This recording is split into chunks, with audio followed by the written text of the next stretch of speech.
Ok, esto ya está grabando. Buenas tardes, Óscar, ¿cómo estás? Buenas tardes, bien, muy bien. A ver, con ganas de charlar un rato. Yo siempre empiezo las entrevistas preguntando lo mismo. ¿Haces así, siempre asientes? Y ha habido una pregunta, que es ¿qué tal estás? Sí. ¿Esa es la primera? Esa es la primera. ¿O va a haber otra? Va a haber otra. Es ¿por qué hacer cine? Uf, qué gran pregunta. Para estar bien, respondiendo también a la primera. Si no hicieras cine, ¿no estarías bien? No estaría igual. Pero también yo creo es igual no es porque hago cine, porque hago una película o porque hago otra, ¿no? La última película yo creo que la he hecho para comprobar que en la orilla de enfrente del río donde yo hacía mis vacaciones de pequeñito, en un pueblo de la montaña navarra, y siempre veíamos una orilla enfrente, una orilla misteriosa a la que nunca había cruzado, ¿no? Entonces ahora con cierta edad y cierto ímpetu cineasta he hecho esta cosa iniciática de cruzar el río, pero para comprobar que el misterio todavía está vivo en esa otra orilla. Yo creo que lo necesitamos, ¿no? Necesitamos tener una orilla misteriosa siempre enfrente, no desvelar el misterio, simplemente es como darle un linternazo, ¿no? Un rayo de luz, ver que está ahí y volverte a casa tranquilo. O sea, la idea no era la búsqueda, porque para mí la vaca es un MacGuffin. Totalmente, sí, sí, tú... Para mí era el Sí. reencuentro con tu otro yo y sobre todo tu Sí. propia exploración de ti y el entorno, ¿no? Totalmente, sí, la vaca es un añadido a esa exploración, ¿no? Pero es importante también, si te cuentan que en la orilla misteriosa de tu infancia, donde vivía solo un hombre solitario que se hacía acompañar por un zorro como si fuera un perro, que cruzaba el río con un cable colgado por el aire, tú eres pequeño y ves eso y dices, pues, qué maravilla de hombre misterioso que no habla con nadie, que sabe volar, que tiene un zorro domesticado, que tenía su establo pintado de azul. Por primera vez también entré en su casa y descubrí pequeños tesoros también, que tenía un búho real disecado. Vivió 40 años solo, sin luz, sin agua, y solo con vacas. Y una de las vacas, cuando él murió, las llevaron al matadero todas, y una saltó del camión, me lo contó un ganadero, y escapó, y todavía está en ese bosque, ¿no? Entonces encontrarse con esa vaca, a pesar de ser un MacGuffin, para mí era importante, porque es la vaca, yo creo que es la gran portadora de todo el enigma de esa otra orilla. Porque, ¿en qué momento dices? Porque ya tu primera película era ocupar un espacio, Sí. ¿no? La idea esa de ocupar el espacio y de ahí construir una película a medida que la estás haciendo. Sí, es un poco como hacen... Bueno, Es un poco como... bueno, eres Sí. un cineasta náufrago, ¿no? En el fondo. Sí, pero... Has perdido algo e intentar... Mira, no recuperarlo, sino de volver a sentirlo, ¿no? Es interesante, si el naufragio es un juego infantil, que puede serlo, ¿no? Como yo me lo tomo en este... Para mí esto es mi patio de recreo, ¿no? Esta zona donde yo jugaba de pequeño, donde yo me oigo niño. Yo en un naufragio me pido ser Viernes, no Robinson. Yo siempre he creído en una relectura del Robinson Crusoe. Yo creo que es más náufrago Viernes que Robinson. ¿Quién pierde? Viernes pierde hasta su nombre. Viernes es un nombre gratuito, aleatorio, que inventa el colono que llega a esa isla, ¿no? Este es mi bosque, esta es mi isla, esta es mi infancia, entonces yo ahí no soy un Robinson, yo creo que soy más un Viernes. También es el lugar del mundo en donde yo tengo más conexión a la naturaleza que en otro lugar, ¿no? Yo he estado con mi padre, con mi abuelo en esa zona, ¿no? Y sé los nombres de las plantas de ese lugar. En otro lugar y yo no sé leer la naturaleza, ¿no? Entonces, como un Viernes, yo también veo que ese paisaje se va perdiendo, ¿no? Se construye una presa, la presa deja sumergida la isla de nuestra infancia. Sí, es un naufragio de la memoria, ¿no? También me gusta ver, no sé si se podría inventar un término, acuñar un término que fuera la ecomemoria, ¿no? Porque muchas veces hablamos de la defensa de la naturaleza por razones estrictamente biológicas, que yo creo que también en esas razones entran nuestros recuerdos, ¿no?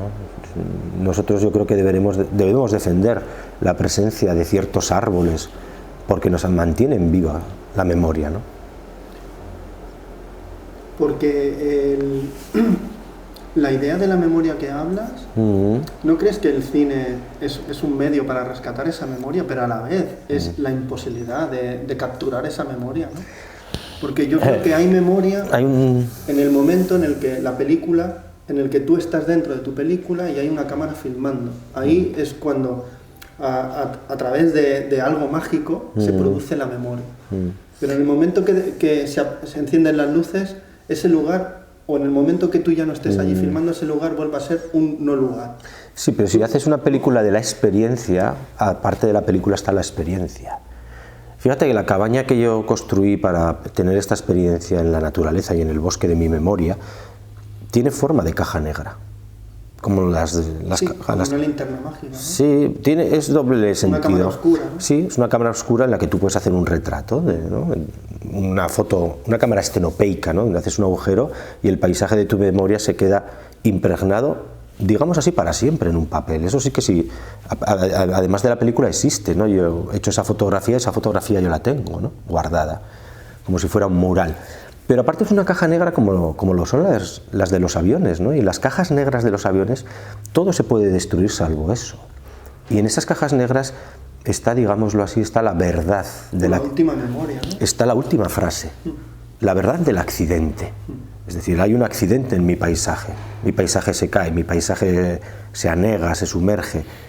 Pero la palabra zumiriki, por ejemplo, que es la del título, yo creo que está en esa caja negra, ¿no? Es una palabra que mi padre escribe en un diccionario haciendo el mismo ejercicio. Lo hizo en un papel, en un librito pequeño, ¿no? Y la última palabra es zumiriki, que quiere decir isla en el centro del río. Todo desaparecerá. El diccionario se lo llevarán. Pero igual con el cine lo que podemos hacer es también registrar y de un naufragio salvar la última palabra. Yo veo tu película que hay una parte de tu película, o sea, que es como un tercio de tu película, un poco más de un tercio, es como el ensayo de la película que voy a hacer. Sí, se va construyendo eso. Yo la veo como... Vas como esbozando retazos, imágenes, fíjate, me testimonios. Sí, me gusta eso que dices. Luego lo vas cerrando todo, luego adquiere su sentido, ¿no? Sí, yo no sé por qué, pero seguí un poco la misma. Cuando construyes una cabaña, en realidad estás practicando un bricolaje, tabla a tabla. Y me parece que la película tiene un poco eso, ¿no? Es una tabla, otra tabla, aparece de repente una pata, otra. Es una película hecha en la supervivencia, es decir, tú te encierras en un bosque 4 meses sin acceso a un estudio ni a nada, entonces la película la tienes que hacer con las cosas que hay ahí, con piedras, con ramas, y la película está hecha así. Hay cosas que están contadas con... Yo creo que es una película hecha de barro y de tiza. Sí, de moldear, ¿no? Sí, eso es, y la tiza es un elemento muy importante también. Yo creo que la tiza es... Quizás nuestra memoria está hecha de tiza, ¿no? Es un elemento que marca al principio mucho, pero también es efímera, luego se borra, desaparece, ¿no? Pero digamos que sí, con elementos de supervivencia, sin tener un acceso a una gran carga de baterías, salvo un panel solar, etc., tú tienes que filmar plano a plano y cada plano tiene que ser oro, porque tienes una escasez. Entonces me gustaba mucho esa idea de jugar con esa supervivencia, hacer un cine. La palabra bosque viene de buscar. Entonces tú tienes que buscar los elementos con los que armar tu película, pero son elementos que son los que tienes que tener a mano, no puedes ir a una ayuda exterior, ¿no? A una producción exterior. Entonces, como dices, si hay un tercio, yo creo que sí, la película se va armando. Hay varios objetos que yo encuentro, que son objetos que van viajando por detrás, y al final el puzzle aparecen, hay una pluma que aparece, hay una silla que está muy presente, es la silla de mi abuelo, que la encuentro yo rota, ¿no? Pero la recupero con el bosque, con unas maderas, y es la silla en la que yo me siento, ¿no? Que me parece que es el objeto central de la película, es una silla en la que practico la gran disciplina que tiene, yo creo, ha tenido esta experiencia, que es la disciplina de esperar y aprender la más difícil de las esperas, pero la mejor, que es esperar, a saber esperar nada, ¿no? A que nada ocurra, esperar nada, ¿no? De hecho, cuando empiezas a hablar de la nada, del vacío ese, me venía a la memoria, yo no sé si tiene alguna... Bueno, creo que tiene mucha relación a través del humanismo de Yasuhiro Ozu. Sí, Si recuerdas, en su tumba es el símbolo de Mu, que es nada, un vacío. Nada. Y de hecho él juega mucho con esa poética del vacío, de la nada, de la desnudez. Sí. Ahora viendo tu película, ¿no? Hay muchas cosas, yo no sé, pero... De hecho, todas tus lecturas están relacionadas con eso, ¿no? Sí. Y como dices, si lo dividimos en tercios, yo me di cuenta también que al final, en el último tercio, para empezar, la gran pérdida... Yo he vivido ahí sin dinero, sin llaves, sin identidad, digamos, si la identidad es un carné, ¿no? Porque las primeras semanas te haces el gesto de vas a casa y dices, no, aquí no hay llaves, aquí no hay dinero. aquí no hay identidad. Eso lo dejé enterrado en un bidón en el bosque, ¿no? También me gustaba pensar que mi identidad estaba enterrada en el bosque. Pero he vivido también sin tiempo y sin lenguaje. No he hablado, más que con 2 gallinas un poquito. Y he perdido la voz, porque la voz la pierdes si la usas mucho y también si no la usas. Entonces, eso ya es un viaje hacia la nada, a vaciar de lenguaje, ¿no? Me di cuenta que el diario que yo iba escribiendo, hubo un momento que mis actividades de bricolaje, de camuflaje, del huerto se habían acabado y me di cuenta que estaba entrando en la inacción, que es muy sinónimo de la nada, ¿no? Es decir, y muy contrario al cine, ¿no? El cine parece que hay que activarlo, la cámara se activa con la palabra acción. ¿Por qué no activar el cine con la palabra inacción, ¿no? Los pastores que salen al principio de la película, que también son profesionales de estar en una silla, de esperar esa nada, me enseñaron también mucho sobre la inacción. Entonces, en ese naufragio de la memoria, en el que mi diario va coleccionando cada vez páginas más en blanco, yo llenaba la pared con mi tiza de palabras a veces y me di cuenta que luego también empecé a borrarlas una vez que se ha llenado la pared de palabras. Y la película yo creo que tiene también una forma parecida. Al principio hay más densidad cuando se están escribiendo cartas, que es como las que me comunicó yo al principio de la película, pero luego las palabras van desapareciendo como mi voz. Es una película que quizás tiende a la afonía también, ¿no? Y la última parte de la película ya es como más aérea, más ligera, ¿no? No hay tanta palabra. Cada vez te vas convirtiendo más en un animal salvaje, ¿no? Efectivamente, también hay un paralelismo luego con vas perdiendo la civilización para convertirte en algo más, en algo que se confunde con la naturaleza y con el bosque, ¿no? En un ser de ahí, ¿no? Sí, hombre, si te has fijado, los animales que hay alrededor cada vez se acercan más a mí. Yo pierdo el olor de ser humano, pierdo el olor de la civilización. Estar 4 meses ahí es un privilegio tremendo para convivir. O sea, yo he tenido animales... Ya no te rehúyen. No te rehúyen. Igual, efectivamente, hueles a su barro. Hueles a su... Yo he tenido la mirada de un corzo durante minutos al lado, sin él irse, y se ha retirado. No huían. Hay una jineta que está todo el rato merodeando, casi mi sueño, dormía justo al lado de mí en la cabaña, ¿no? Casi medio doméstica, ¿no? Sí, domesticar es eso. El perro doméstico te rehuye al intruso porque huele diferente al olor que él está acostumbrado. ¿Sabes? Lo bueno del olor al final está en que para ellos te siguen oliendo, pero eres un olor inocente. Eso es, inofensivo, allí, que no haces daño. Porque la idea también era esa, ¿no? Sí, acostumbrarles. En algo de allí.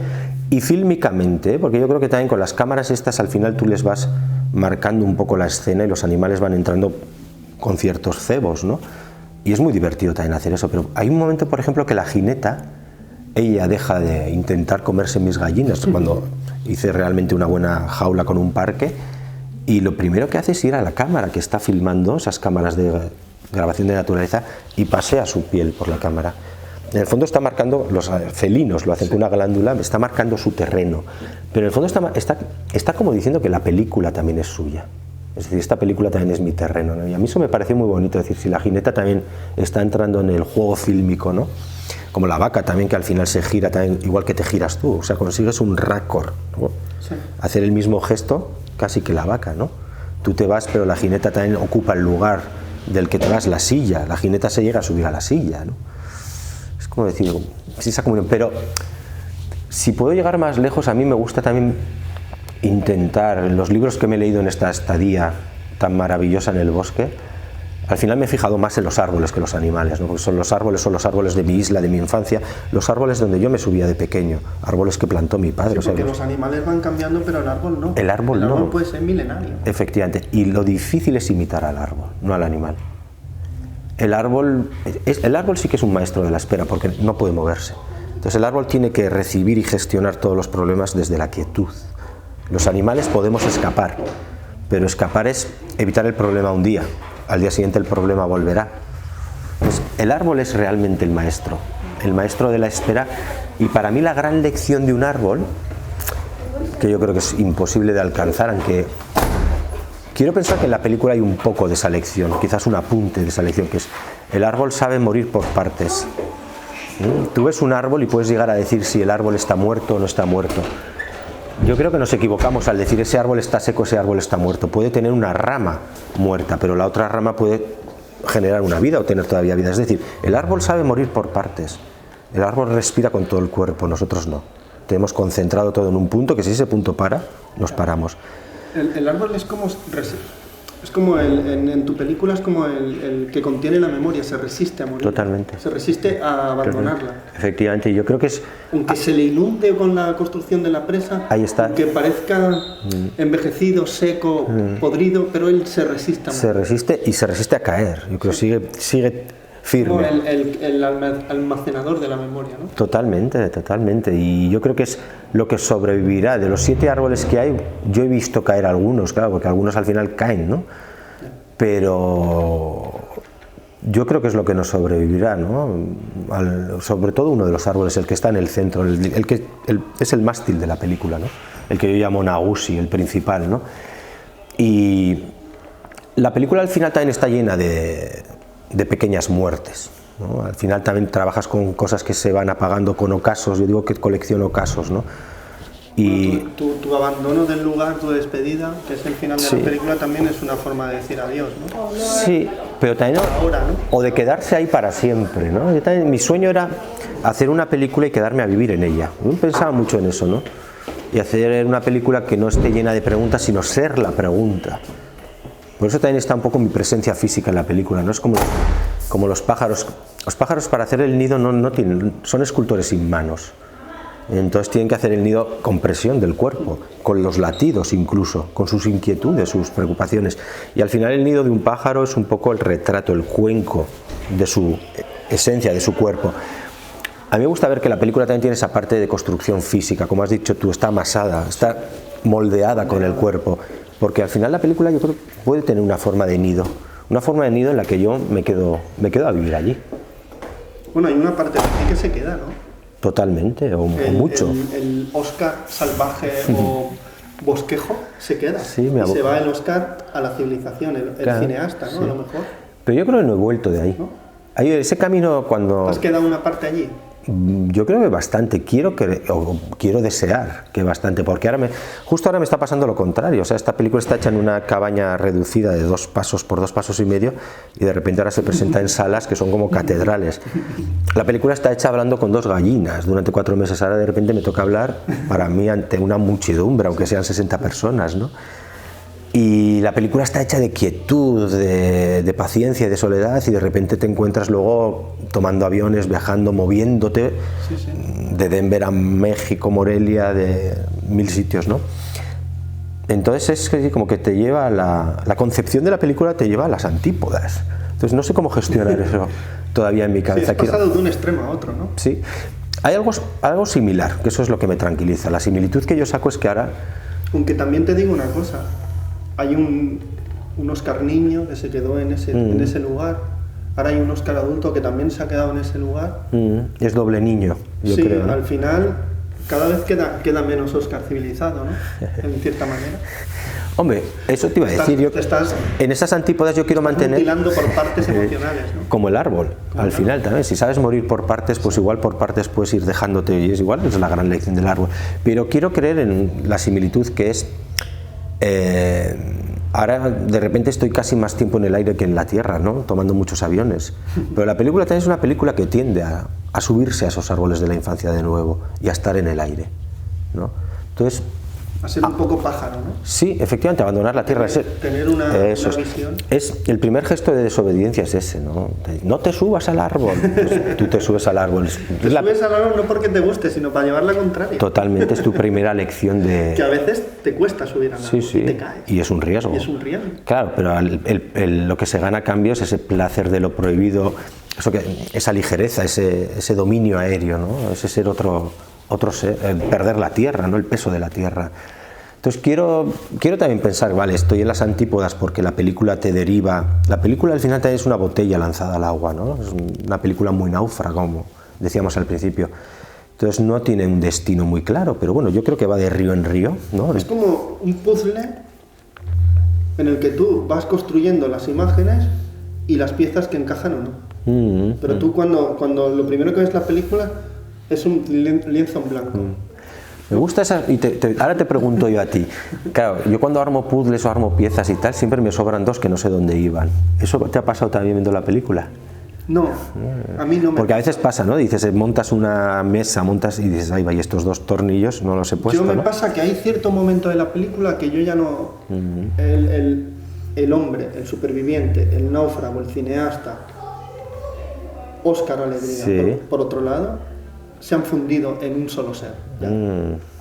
Estás tan impregnado, o sea, podrías vivir allí tranquilamente.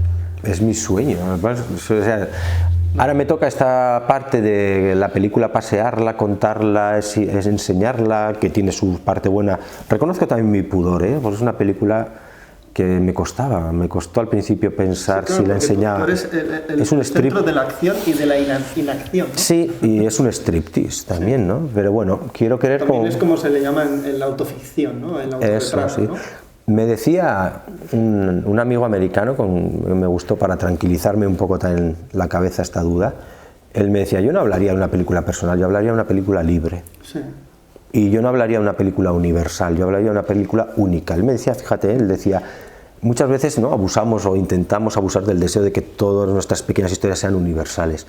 Y él me decía, yo me gusta más ver ciertas películas como películas únicas, en el sentido de que esta película solo la podía haber hecho esta persona y nadie más, ¿no? Entonces yo creo que también es verdad que hay ciertas unicidades que por lo menos a mí me tranquiliza para esa duda que tenía de inicio, ¿no? Pero bueno, yo ahora veo que sí, que la película va mostrándose, va viajando. Ahora, por ejemplo, voy a ir a China, a una isla precisamente en China, que eso también me hace gracia, ¿no? Y estoy curioso, ¿no?, por saber qué ha visto ese comité de selección de China en esta película, ¿no? Y por qué la han seleccionado, ¿no? Yo sinceramente creo que tiene eso tan íntimo y tan personal, pero a la vez universal. Sí. Que no ocurre con todas las historias. Fíjate, el otro... Estás hablando de algo muy íntimo, muy tuyo, muy que has vivido tú, de tu familia, de ese entorno, de esa zona, pero a la vez también la película funciona como cómo vivir sin nada en el bosque. Claro, y todos hemos tenido una infancia, todos tenemos un rincón, todos hemos olido la hierba de pequeños y eso te puede traer tus propios, ¿no?, retrotraerte a tu infancia. ¿No? Había una mujer argentina... La naturaleza también es como ese espacio liberador, ¿no? Totalmente, y cada vez más, como estabas diciendo tú, o sea, lo que hablábamos de vivir sin, imagínate lo que es vivir sin WhatsApp, que no lo hemos citado, ¿no? Que es un relajo tremendo, sí, eso es, por lo menos probarlo durante 4 meses y darte cuenta de ciertas inutilidades en las que estamos cayendo, ¿no? Y leer a cambio 70 libros en una hamaca. 70 libros en 4 meses, claro. Y en una hamaca, que eso es importante, porque los libros no son los mismos si te los lees en una hamaca. Yo me he leído El Quijote, me lo había leído en la tierra, pero me lo he leído en el aire y es otro libro superior. Es impresionante cómo cambian los libros, también por todo lo que te puedes sugestionar tú. Una hamaca mecida por el viento, a las 4 de la tarde, con una tranquilidad, con una sonoridad de pájaros alrededor. Un silencio, solo un sonido natural, ¿no? Eso que es. Pájaros, ruidos. Una ambientación tremenda, ¿no? Pero volviendo a lo de antes, fíjate, también hay un sonido, el del búho. Hay un búho real que siempre canta en la misma rama, porque es la mejor rama del bosque. Y esa rama la eligieron sus ancestros y se la van heredando, ¿no? ¿Qué pasa en esa rama? Esa rama es la que consigue el mejor eco en el valle, entre las paredes de las montañas, etcétera, ¿no? Yo, lo que contabas antes, vale, esta es mi pequeña esquina del mundo, pero yo he visto a ese búho cantar en la misma rama donde me indicaba mi abuelo y me indicaba mi padre. Entonces yo quiero creer que, vale, tú cantas desde tu pequeña rama del pueblo, pero esa rama tiene un eco que puede llegar fuera. Entonces me gusta, ¿no?, que así sea. China, ¿no? Que puede llegar hasta China. El búho de tu pueblo se puede oír en China. ¿Y no te daba miedo cuando te planteabas la película, la inacción que pudiera haber de aburrir al espectador o de crear un tedio que no era lo que lo que pretendías? Es una película exigente, sí, pero yo la he hecho muy metido en la burbuja del bosque, sin pensar mucho en, no sé cómo decirlo, sin oír voces internas que todos las tenemos de alterarlo para que se entienda o no canse o no tenga ese tedio, ¿no? Hay un minuto en la película, un minuto de inacción, que yo creo que es el pulso mayor que puede tener la película, ¿no? En el sentido de que parece que aparentemente no pasa nada, ¿no? Pero eso filmando a los pastores, como cuando esos pastores que pasan su última noche en sus cabañas, la acción que hacen es estar. Pero ahí empiezan a pasar muchas cosas. Un plano contemplativo es en el que no tú... Quizás tenemos una idea de la producción tan metida en nuestra alma que si estamos sin hacer nada pensamos que es tiempo perdido. Y al contrario, ¿no? Claro, pero fíjate que en ese plano de un minuto me gusta ver la película como tiene una paradoja, como muchas, ¿no? Que puede ser que es una película que está llena de palabras, pero que en el fondo es un largo minuto de silencio. Porque es una película que también tiene mucha conexión, ¿no? con el respeto a la gente que yo en ese paisaje veo, ¿no? Que ya no están, ¿no? Yo veo a mi abuela, veo a mis abuelos, porque además los tengo en memoria fílmica, porque mi padre los filmaba, ¿no? El río al final es como un Ganges por el que pasan tus difuntos, ¿no? Entonces tú los vas viendo uno a uno, ¿no? Y hay una manera de estar... La peli de Yoji Yamada, ¿no? Cuando iban los cuerpos por el río. Efectivamente, pues había un respeto, un silencio, ¿no? Ahí estamos. Entonces esa inacción es también una inacción, lo voy a decir así, es una inacción sagrada.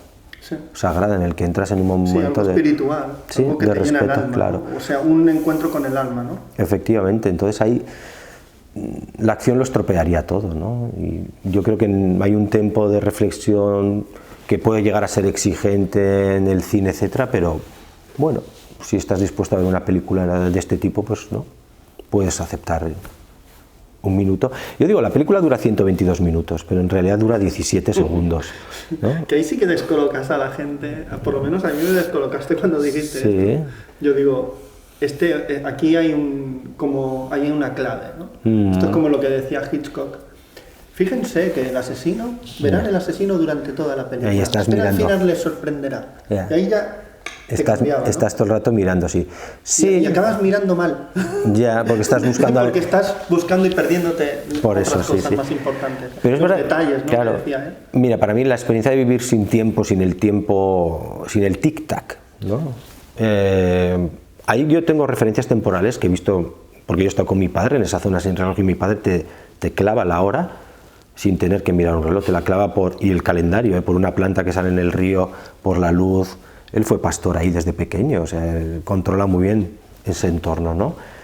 A pesar de que se lo hayan cambiado, entonces yo creo que también algo le han retrasado el reloj, ¿no? Porque también te cambian el entorno y las plantas son nuevas, los cantos de los pájaros también son nuevos porque no estaban, etc. Sí, el hombre provoca otro paisaje. Otro reloj también, claro. Pero me gusta retener, ¿no? Yo creo que en la película también hay de eso, retener lo poco, porque es así, lo poco que nos queda de indígenas, ¿no? Lo poco que nos queda de indígenas cuando hubo otro tiempo, cuando no, tú hablabas a la naturaleza y la naturaleza te respondía, ¿no? Había un diálogo, ¿no? Había un ciclista que pasaba todos los domingos por la carretera de enfrente, de los pocos que pasaban solos, porque los ciclistas... Sabes que es domingo. Sí, porque el ciclista es un reloj, pero fíjate, es un reloj incluso superior, porque él imitaba al cucu, le respondía. Hay un cucu en una esquina que está cantando y él hace cucu, cucu. Al final es como un reloj de cuco, aunque parezca, pero es verdad, pero matemáticamente pasaba todos los domingos. Entonces, se hace un hábito eso, ¿no? Cuando yo le oía, digo, es domingo. Entonces yo también iba cuadrando mi calendario, ¿no? Gracias a esas aportaciones. Ahora, me gustaría preguntarte, cuando recorres la película con festivales de espectadores de distinto tipo, ¿qué es lo que más le inquieta? ¿Qué es lo que te preguntan más? Cambia mucho de país a país. ¿Pero hay algo que se relacione? Hay, ¿cómo se dice eso? ¿No? Los frequent asked questions, ¿no? Pero nosotros los cineastas también tenemos frequent answered, ¿no? O sea, a las preguntas frecuentes tú tienes respuestas frecuentes, ¿no? Se suelen repetir, pero también es verdad que luego cambian, ¿no? Te sorprende cómo hay gente que se fija con lupa en un detalle que te lo descubren. Yo muchas veces aprendo a hablar de mi película oyendo, ¿no? No llevo tantos festivales, yo creo que este es el quinto o el sexto, entonces también el discurso que llevas de la película lo vas acumulando de país en país, ¿no? Pero, por ejemplo, no sé, te puedo hablar más de la anterior película, como por ejemplo tuve experiencias más sí. ¿Venecia? ¿Se presenta en Venecia esta película? Se presentó, empecé en Venecia, sí. ¿Cómo es eso? Pues lo que te digo, tú tiras una botella al río de tu pueblo. Porque es un lugar... Ya, pero fíjate qué curioso, ¿no? Impresionante, ¿no? Sí, qué mejor sitio para presentar una película que habla de una isla sumergida, qué mejor sitio que una ciudad semihundida. Sí, que últimamente está... Ayer había una persona nadando por la plaza de San Marcos. Muy inundada está. 1 metro. Sí. Entonces, uno de los libros que me leí, que me enseñó una de estas grandes lecciones es: tú te puedes plantar en el pequeño arroyo de tu pueblo Y no te equivocas si piensas que una de las gotas de ese arroyo va a atravesar el Nilo. Ya. Entonces al final todos los ríos están comunicados, ¿no? Y al lado del río siempre hay una persona. Entonces mi película es una botella lanzada al agua con mucho enigma para mí también. Y qué suerte tuve de enviarla a Venecia y que de repente el comité de selección de Venecia la seleccionó. Y yo al principio no me lo creía, ¿no? Digo, esto será verdad, ¿no? Están equivocados. Sí, pero iba para otro. claro, pero para mí fue una maravilla, ¿no? Presentarla en Venecia para empezar, ¿no? a creerme yo también la película, ¿no? Eso estuvo muy bien. Entonces va por diferentes ríos, ¿no? Y ahora para terminar, Óscar, me gustaría que me dijeras si recuerdas o alguna de ellas, alguna película, algún autor que cambió tu mirada como espectador cuando eras un chaval. Antes de ni siquiera plantearte de ser cineasta, a lo mejor sí que pensabas en ya ser periodista, ¿no? ¿Puede ser? No sé qué te diría. No sé, yo he leído más que he visto cine. ¿Y algún autor de algún...? Mira, la acabo de comprar al sobrino de un amigo el mismo libro que me hizo a mí leer. No sé si le pasará a él lo mismo. Yo tuve la suerte de tener unos padrinos asturianos que me regalaban siempre un libro. Y yo teníamos una casa pequeña, dormía con mis dos hermanos que eran mayores que yo, entonces me metía con la linterna tapado porque mis hermanos me acribillaban esa lectura nocturna de apaga la luz, ¿no? ¡Óscar! Pero cayó en mis manos un libro que se llama El misterio del cuarto amarillo de Gastón Leroux, un libro de misterio policiaco, pero es un libro que a mí me tuvo temblando. Recuerdo sobre todo ese tembleque y de leérmelo una noche sin parar. Y me da, no sé, igual en el cine también hay ese tembleque, ¿no? ¿Y ahora hay un cineasta ahora mismo que te guste? Que quizá no tiene nada que ver con lo que tú haces. Te diría documentalistas, Sí. Te diría documentalistas como Ignacio Agüero, chileno. Lo conozco. Te diría documentalistas. Vino aquí a hacer un seminario hace años. Ignacio Agüero, te diría Eric Pauwels, el belga. También ha estado aquí. Es verdad, sí. Sí. Yo creo que hacen un cine de autor con una voz personal que a mí me interesa mucho lo que hacen. Con una poética y una mirada, ¿no? Entonces, esos dos me gustan mucho. Pues Óscar, un placer hablar contigo de tu película, de tu trabajo. Yo siempre digo, hasta la próxima película. Otro placer por haber enseñado también a ver mi película, porque lo digo en serio, muchas veces hasta que no hablamos con vosotros no sabemos realmente lo que hemos hecho. Gracias. Gracias a ti.